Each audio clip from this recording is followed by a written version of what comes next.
is horse of a different color, but right now there's a correction to the schedule. The African American Alumni Special Interest Group reception, it won't be in the Rotunda Market, it will be in the Virginia rooms. So just go there, that's between 6:15 and 8:30. And right now we have Mike Gravitt. He has a little introduction for this play. So here you go. Good afternoon. My name is Mike Gravitt. I'm a member of the Student Organization for Disability Awareness, and what we're doing today is going to be a play called A Horse of a Different Color. What this is an attempt to make people more aware about issues pertaining to people with disabilities.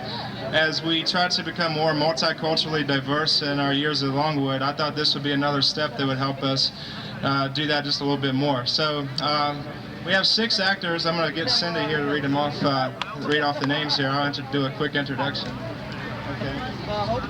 Okay, we're going to have Robbie Furman, Ebony Broyles, Jeanette Kinney,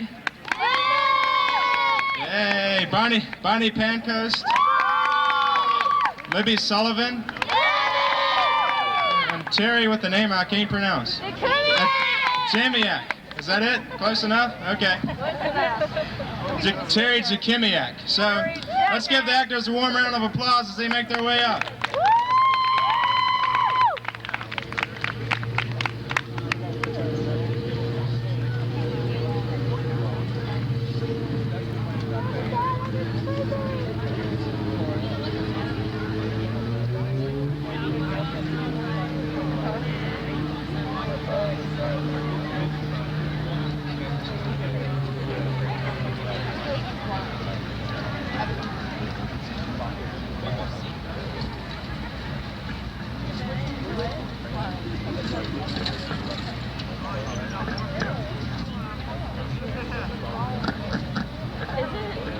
Jason, you're with me.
Everybody, and Terry's wearing body mic. They were going to give Jeanette the body mic, and I asked Robert why Terry has to stupid when he walks around. The other thing is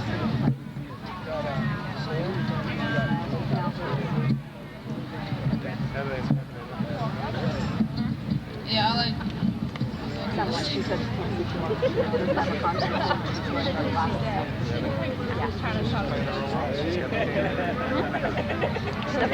Watching it.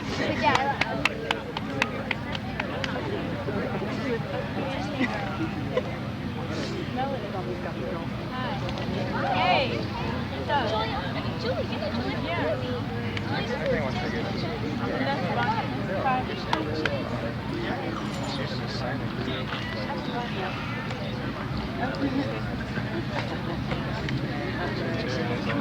You know, you hear a lot today about people with disabilities. Hire the handicapped. Disability rights. Education for handicapped children. The odds say that 1 out of 4 people in this country will be either permanently or temporarily disabled at some point in their adult lives. Did you know that when there are medical complications, being pregnant is considered a temporary disability? My married friends tell me that being pregnant is a temporary disability and having children is a permanent disability. Seriously though, don't you sometimes wonder what all the hullabaloo is about? And who these people are who are making such a fuss? The dictionary defines disability as a disabled state or condition, an incapacity, a handicap. The definition of handicap says a deficiency, especially an anatomical, psychological, or mental deficiency that restricts normal achievements. Sounds pretty awful, doesn't it? Pretty dull, too. My friends and I are here today to bring you the lighter side of disability and share our own experiences and definitions. May we present to you our Dictionary of Disability, kind of an alphabet soup. Let us start at the beginning. For able-bodied people, from one place to another takes time, but not much thought of good planning. For me, life sometimes seems like one giant obstacle course. However, it's a little easier these days. Many public buildings have at least one entrance I can get into, or one elevator giving access to the upper floors. But last week I was the guest of honor at a Kiwanis luncheon, and I arrived to the head of the table via the service elevator. I rode up to lunch with the garbage cans. Oh, access is there, but it isn't always dignified. And then once you get in the door, physical access becomes the least of your problems. You now have to deal with all of the people who believe that because you have a disability, you won't be able to, or you won't need to, or you won't want to do blank. They call it the spread effect. The tendency to believe that because your legs don't work, neither does your brain. I know what you mean. I get so tired of people shouting at me because they figure that since my eyes don't work, neither do my ears. Maybe we should amend your initial statement. How about A is for attitude? My turn. B is for blind. Us blind folks have gotten a lot of strange press over the years. You hear such talk as blind leading the blind, or blinded by rage, or blinded by passion. Hey, that sounds interesting. Anyway, blind is a legal term. It means that your eyesight is 20/200. It doesn't mean that you can't see anything at all, although some people can't. I can see shapes and distinguish light and dark enough to keep me from bumping into or tripping over my own feet, most of the time. I trip over my feet a lot, and I stumble into things occasionally. Does that mean I'm blind? No, I think that means you're clumsy. Oh. I've got a C. C is for chronic illness, cancer, and chemotherapy. I have first-hand experience with those. 6 months ago, I had a total hysterectomy because of cancer, and I've been undergoing chemotherapy ever since. I don't know which is worse, the cutting or the chemo. After one of those treatments, I get so sick I can barely sit up without throwing up. And I've lost all my hair since I started chemotherapy. But I decided that, by God, if I wasn't going to have hair, at least I was going to have style. So nowadays, you don't see me unless I'm dressed to the teeth, and I still have those. My friends ask me how I feel about being my age, and not being able to have children. How do I explain to them that right now, I'd really rather have hair? I just take it one day at a time. C is for cancer, chemotherapy, and coping. Well said. Let me do this one. D is for deaf and for driving. My friends and I maintain that there is a special little angel whose full-time job is to watch over us deaf people when we're driving. I didn't know deaf people were poor drivers. They aren't. Did you ever try to drive and talk at the same time? Sure, I do it all the time. Well, yeah, but you use your mouth to talk. I use all of me. I see your point. I have an E. E is for embarrassing. All those little moments that leave you wishing that the floor would open up and swallow you. Like when your guide dog decides to ad-lib at a restaurant in the middle of a date. Or when you meet someone new and you barely have time to say hello and shake their hands before you throw up on their shoes? Or when you find yourself on a blind date with a guy whose hands are all over you because when your friend said he had fast hands, you thought he meant that he could sign real well. Okay. I think they get the point. Moving right along now. F is for... Pulling around. No! F is for frustration. Oh, you mean like finding a Maserati parked in the only handicapped parking space? You have no room to get out of the car. Or dropping your house keys and spending the next 10 minutes on your hands and knees looking for them? Yeah, I'll buy that. I have a G. G is for goofs, as in the goofs people make when speaking to a person with a disability. People always panic the first time they say, "Good to see you." It wouldn't be so embarrassing for either one of us if they didn't make such a big deal about it.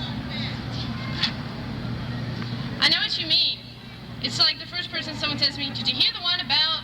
And then it looks like you like to swallow those words. I have an H. H is for healthy.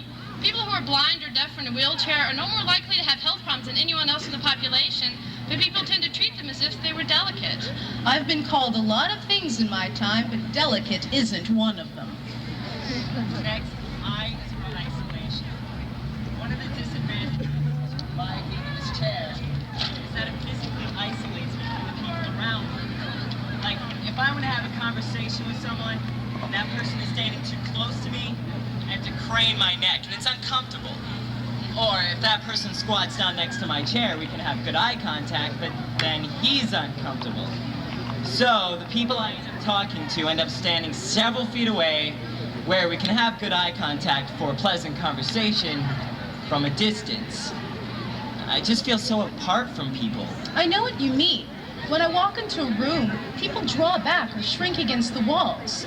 I know they do it for all the right reasons, to avoid tripping me and all, but it always leaves me with the feeling of being so totally alone in a crowd, so isolated. You want to talk about isolated? I'll show you isolated. Look at her. Look at who? Yeah, well, our deaf friend here.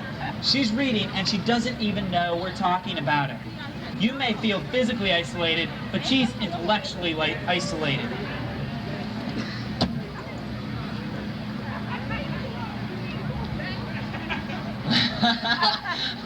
Oops. What are they laughing at? She's wearing a t-shirt that says, "I'm not deaf, I'm ignoring you." I guess you've been told. I guess so. Sorry. You go on. J. J is for jokes. The same people who think ethnic jokes are bad would be shocked at some of the jokes that my disabled friends tell. Like, what do you say to a one-legged hitchhiker? Hop in. Or what do you call a guy with no arms and no legs? Trustworthy. I've got one. There once was a blind girl from Nantucket who said to I think they get the points. Moving right along now. K is for... Kissing! No! K is for careers. Disabled people are just as capable as working and pursuing a career as their able-bodied peers. My friend here may not make it as a tennis pro, but she'd make an awfully damn good lawyer.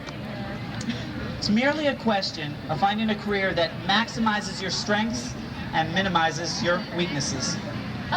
the sentiment is fine, but I don't know how to tell you this. Career starts with a C, not a K. Oh, well, it does. Huh. That brings me to my own disability. L is for learning disability. Some learning disabled people have trouble understanding what is said to them. Others have trouble putting their thoughts down on paper. And others are dyslexic. That means we can't read really well. I myself am a little dyslexic. Wait. I thought that, is that like being like a little pregnant? I thought either you were or you weren't. Not exactly. It comes in degrees. I can read pretty well. My problems show in my spelling. My teachers say my spelling isn't bad. It's atrocious. I got the next two. M is for making out and N is for necking. Cut that out. O is for overrated. People think that just because we're disabled, we have to be better than, braver than, stronger than, and more patient than everyone else. I think it's the media coverage of people with disabilities that leads to this misconception. When's the last time you saw a disabled person in a TV or in a movie who wasn't there because of their marvelous achievements, in spite of their handicap? And the soap operas. Once they finish using a disabled person to enhance their plot, they have one of two choices. Either miraculous cure or kill them off. No wonder why you don't see more disabled people on TV. They don't last very long. Next, P is for pity. You'd be surprised with some of the things I could get away with because no one wanted to deprive this poor handicapped boy. Yeah, well, if it looked like they weren't buying my helpless act, I'd simply fake a spasm. That usually clinched the matter. Q is for questions. All of the hundreds of questions, stupid questions, personal questions people ask. What is that thing in your ear? Are your parents deaf? They are? Are you married? Well, are your children deaf? Can you hear this? Q is for questions and R is for rude, which is how I become after answering all of these questions. All right, it's my turn. S is for sex! All right. All you ever think about. Yes. I read in an article last week that the average American male my age has a sexual thought once every 19 seconds. Oops, I'm late. All right, that's enough. T is for turkey. I've met some disabled people in my time who are real turkeys. Like, did you hear the one about the guy who spent thousands of dollars trying to cure his halitosis, only to find out nobody liked him anyways? Well, some disabled people would have been real turkeys even if they weren't disabled. Apparently, being disabled does not provide instant immunity to turkeyism. Is that a word? I don't know what you just said, but I know what you mean. U is for under. Under? Yeah, under. Underrated, underestimated, underemployed, under. Well, I have a V. V is for visibility. When you're disabled as I am, it's hard not to be highly visible. Since I'm in college, I could be in a lecture class with 150 other students, any of whom could cut class without the professor being aware of it. But if I wasn't there, you can bet it was noticed. I'd give a lot for little anonymity these days, you know? W is for wheelchair, and X is for extra. Everyday activities may take a little extra. Extra effort, extra thought, extra help, but it can be done. Nice try. Y is for yuck. As in what people think when they see a person with a visible disability. Yuck, or I'm glad it's not me. But it could be, you know. One of the things that scares able-bodied people about being disabled is that being disabled is the only minority that you can join at a moment's notice. Point well taken. Well, I guess that brings us to Z. What are we gonna do with Z? Zebra! Zebra? Yeah, zebra. Look at what we've been talking about all this time. Being handicapped isn't all that different, is it? Disabled people have jobs and interests and sexual appetites, just like everybody else. They aren't all that noble. They aren't all geniuses. They're more like you and me than they are different, but they are different. It's neither black nor white. It's a horse of a different color.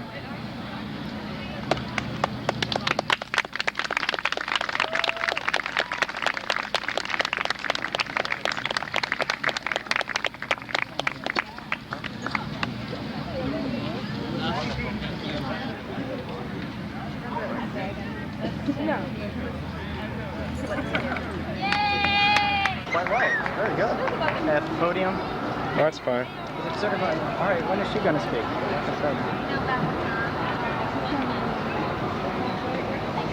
You want to go inside? The crowd go in here? Yeah. You taking right now? Yeah.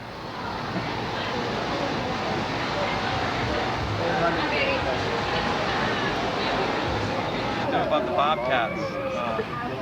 I haven't read up on the Bobcats yet. Do you know what it is? I don't know if you were testing me or what. I'm reading that they eat deer, so they got to be fast enough to take them down. Glad I didn't bring Alyssa over here. I brought Trin over here to pet him, and I just made CJ. Trin leave her dog Alyssa behind. CJ just